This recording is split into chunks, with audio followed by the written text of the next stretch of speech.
حسین بیچارہ کیوں نہ میدان میں آتا، اس نے دیکھا کہ آج رسول اللہ نہیں ہے، آج علی نہیں ہے، آج حسن نہیں ہے، میں ہی حضور کا جانشین. اور یہ سارے سمجھتے ہیں کہ ساری دنیا اگر بیعت کر رہے تو انہیں نہیں ٹھنڈ پڑ سکتی. یہ توقع کرتے ہیں کہ رسول اللہ کا بچہ بیعت کرے. میں اگر یہ اعلان کر دوں کہ یہ خلیفہ برحق ہے، نمازیں نہ پڑھنے والا، شراب پینے والا، تو میں نے تو رسول اللہ کا دین جو ہے اس کی بیع کر، حضور کا دین جو اپنے ہاتھ سے دفن کر دیا.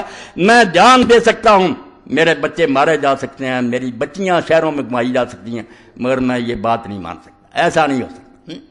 کانپ اٹھے ارض و سما، دشت و جبل تھرا اٹھے، خاک پر جس وقت تڑپا فاطمہ کا لاڈلا.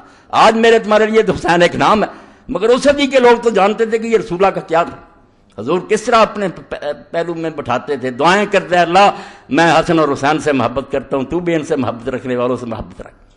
اور کسی موقع پر فرمایا کہ ابھی فرشتہ نازل ہوا جس نے کہا کہ یہ دونوں جنت کے جوانوں کے سردار ہیں. ذکر ہی نہیں کی. یہ کتاب میں اور رسالے آ رہے ہیں، حرام ہے اگر ذکر کریں کہ حضور نے خبر نہیں دی تھی. فرشتہ کیا شہید ہوا، سن لیں، ان سے مطالبہ کریں کہ مولا یہ حدیث نہیں پڑھی، حضرت ابن عباس نے رسول اللہ کو اس طرح غمگین نہیں دیکھا. اور حضور نے فرمایا کہ فرشتے نے اطلاع دی کہ یہ دونوں جنت کے جوانوں کے سردار ہیں. اگر اس طرح کے احمق اور متکبر اور مغرور ہیں، صرف نسلی غرور میں پھنسے ہوئے مرتے پھرتے، کس لیے جنت کے سردار ہیں؟ حضور کے زمانے میں تو بچے تھے. کیا کارنامہ انہوں نے کیا کہ حضور نے یہ سرٹیفکیٹ دیا؟ اگر ان کے یہ کارنامے غلط ہیں تو کیوں حضور نے کہا جنت کے جوان؟ پھر تو یہی بات ہوگی نانے نے اپنے نواسوں کی تعریف کر دی، معذلہ دین تباہ ہو جائے گا. اور یہ بھی کہا کہ ان کی ماں فاطمہ جنت کی عورتوں کی سردار ہے. اور ساتھ ہی یہ کہا، بچے نے سن کر جا کر پھر ایک عالم دین سے پوچھا کہ یہ بھی کبھی پڑھا؟ انہوں نے کہا یہ نہیں پڑھا. اس نے جب کہا نکالو سلسلہ طلب، انہوں نے کہا یار آپ کی وسعت سے یہ حدیث بھی میرے علم آ گئی. میرا نہیں بتایا کہ آپ نے فرمایا یہ دونوں جنت کے سردار ہیں، وابوہ خیر منہما، اور ان کا باپ ان دونوں سے بھی بہتر ہے. اور ایک دن رسول کریم علیہ السلام آئے، رات کا وقت تھا، حضرت فاطمہ رضی کے گھر میں تھے. بچہ جاگا، اس نے پانی مانگا، دوسرے میں بھی جاگ پڑے، حضرت حسن حسین دونوں، دوسرے میں مانگا. حضور پہلے کو دینے لگے تو حضرت فاطمہ رضی نے کہا کہ رسول اللہ آپ کو یہ زیادہ پیارا؟ فرمایا نہیں زیادہ پیارا نہیں، دونوں نے مانگا مگر اس نے پہلے مانگا. اور اس وقت کہا کہ کیا فاطمہ تم اس پر خوش نہیں ہو کہ تمہارا خامد اور تمہارے دونوں بچے وہاں ہوں گے جہاں جنت میں ہوں گا. ایسے لوگوں کے بارے میں زبانیں دراز کی، رسالے لکھتے ہو اور ہم اگر جواب دیتے ہیں چلاتے ہیں. رسالے دے دوں گا آپ لوگوں کو اور یہ کتابیں بھی دے دیں، جھوٹی، سر سے پاؤں تک جھوٹی ہیں. اور وہی خرافات اکٹھی کی ہیں جن کتابوں کہتے رہتے ہیں جھوٹ کے پرندے، ان کا ہی سہارا لیتے ہیں. بھائی حدیثوں کی طرف آؤ. صحابہ کرام نے کیا کہا تھا؟ لوگوں نے یہ بات سنی. حضرت عبداللہ ابن عمر جن کا حوالہ دیا، ان کا تو یہ تاثر تھا صحیح بخاری میں کہ ان سے ایک عراقی نے پوچھا کہ اگر کوئی آدمی حالت احرام میں مکھی مار لے یا مچھر ہے اس کا کیا حکم ہے؟ تو آپ نے پوچھا کس عراقی کا ہے؟ اس نے کہا عراق کا. فرمایا شرم کرو، تم نے اللہ کے رسول کے بچے کو ذبح کر دیا چھری کے ساتھ، حالانکہ میں نے اللہ کے رسول سے سنا تھا ہمارا ریحانۃ آیا میرا دنیا، کہ اس دنیا میں یہ دونوں میرے گلاب کے پھول ہیں، گلاب کے پھولوں کی پتیاں تو تم نے مسل دی. حسن کو زہر دے دیا، حسین بیچارہ میدان میں مارا گیا. یہ سلوک کیا تم نے، اور اب مچھر کے بارے میں پوچھتے. یہ ذکر ہی نہیں کرتے کہ اللہ کے رسول نے حسین کا مرتبہ کیا بیان کیا اور اس کی توضیح بیان کرو کہ کیا جہاد انہوں نے کیا جس کی وجہ سے آپ نے جنت کے جوانوں کے سردار کا. اگر یہ غلط کام ہے، صرف کوفیوں نے انہیں بیوقوف بنایا تھا، اور کوفیوں میں سے ان کو کسی کو نصیب نہیں کہ حضرت سلیمان بن سورت کا پتہ کرے کہ وہ صحابی رسول. اگر صحابہ کا آپ کو اتنا لحاظ ہے، صحابی جلیل نبیل فاضلہ، ان کی شہادت کا پڑھو، انہوں نے بلایا، انہوں نے بعد میں خون کا دو رہ گئے تھے حسین اور ابن زبیر، چلو تیسرا سلیمان بن سورت کو تو ملاؤ، ہاں اس کا تو ذکر کرو کہ وہ بھی تھا. حالانکہ ذکر آگ پہ سامنے آ جائے گا. کوئی نہیں مانتا تھا، کسی نے اس حکومت کو نہیں مانا تھا. صحابہ کیوں چپ تھے وہ بھی بتا دوں گا، اہل سنت کے علماء بتائیں گے.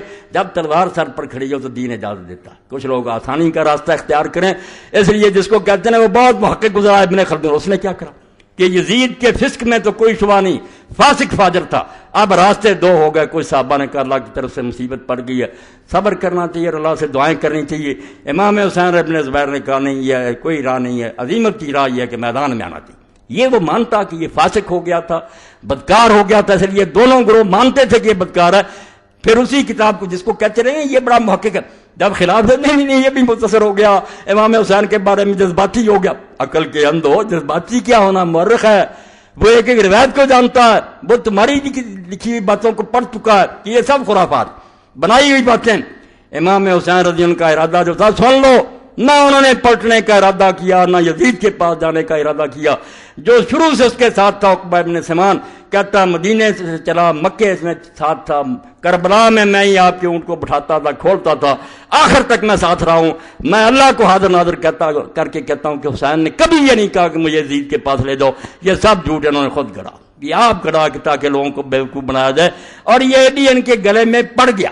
آپ حیران ہوں گے، ان کو مہنگا پڑا۔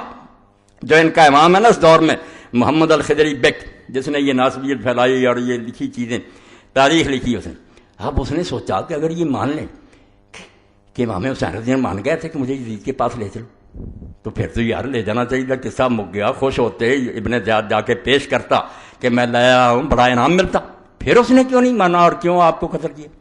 اس کو کھٹ گئی بات۔ اور یہی مولانا عتیق الرحمان اسمبلی، مولانا کہہ رہا مولانا محمد منظور نعمانی صاحب کے بچے، انہوں نے بھی واقعہ کربلا، پریشانی انہیں بھی آئی کہ یار سمجھ میں نہیں آتی کہ جب آپ نے کہہ دیا تھا، ہم بھی کہتے ہیں یہ ٹھیک ہے کہ بات، تو پھر ابن زیاد کیوں نہیں مانا؟ تو پھر یہ اسمبلی نے تو اس طرح جان چھڑائی کہ اللہ کی طرف سے تقدیر ہی ایسی، تقدیر کہنا تھی اور کوئی بات نہیں، ورنہ قصہ ختم ہو گیا۔ اور یہ جو تھا خضری، اس نے کہا نہیں تقدیر سے بات نہیں بنے گی، پھر تو عبید اللہ بن زیاد بڑا مجرم ثابت ہو کہ جس نے خام خواہ امام حسین کو قتل کیا جب وہ بیعت کے لیے تیار تھا۔ اس نے صاف لکھ دیا کہ یہ کہانی بالکل، اس نے لکھ دیا ان کے امام نے کہ بالکل جھوٹ ہے کہ امام حسین نے اپنے آپ کے بارے میں کہا تھا کہ مجھے یزید کے پاس، ان کا امام ہی مکر گیا کہ یہ تو مانے تو مقدمہ خراب ہو گیا۔ پہلے تو کوئی بہانہ آ گیا، اس نے باغی سمجھ کر مارا، اب تو پھر وہ باغی بھی نہیں رہ گیا، پھر کیوں مارا؟ خود ہی انکار کر دیا۔ یہ محاضرات الامم الاسلامیہ پڑھ لیں، کہتا بالکل غلط بات ہے بھی غلط۔ میں نے بتا دی کہ دو جھوٹے ہیں، زکریا بن یحییٰ ضریر اور بعد میں جو خالد بن عبداللہ کسری ناصبی بغیث، بالکل لعنتی اور ملعون آدمی، بڑی موت مرا، اپنے جرموں کی سزا بھگت کر مرا۔